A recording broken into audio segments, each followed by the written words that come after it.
Je ne sais pas s'il y a des groupes noirs afrodescendants qui ont une langue à eux. Je sais qu'en Colombie, il y a par exemple le palenque de San Basilio, qui a été, on l'appelle le premier peuple libre d'Amérique, parce que c'était au XVIe siècle, oui, 1500, au XVIe siècle, que Domingo Benco Viejo a échappé. C'était un Africain qui avait été déporté, récemment débarqué et maintenu en esclavage, et il a échappé. Et avec d'autres Africains, ils se sont mis dans la jungle et ils ont créé un village. Ils ont résisté là pendant très longtemps. Ils ont résisté et aujourd'hui, ce village existe encore. Et depuis maintenant quelques 20 ans à peu près, la langue qui parlaient les gens de ce village a commencé à être revalorisée parce qu'il y a eu des linguistes des États-Unis, parce que voyez-vous, nous avons toujours besoin que les maîtres nous indiquent ce qui est bien et ce qui ne l'est pas.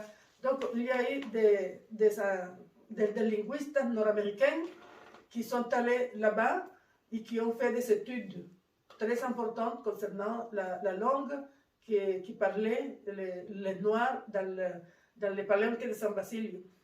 Et les jeunes palenqueros, comme on les nomme, ont commencé à avoir moins honte d'être des palenques. Et il y a eu une espèce de regain. Ça a regagné un petit peu de l'importance.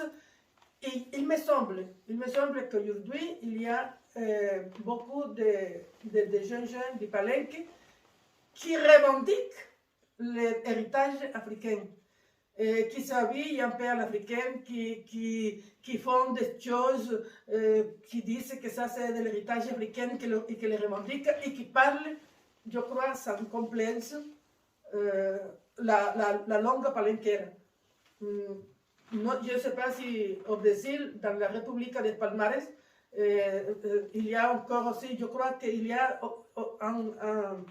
une espèce de renouveau très fort d'africanisme. Mais toutes ces choses-là sont plutôt récentes, je veux dire, depuis 20 ans ou 30 ans, mais ce n'était pas toujours le cas au milieu du XXe siècle, par exemple. Hein.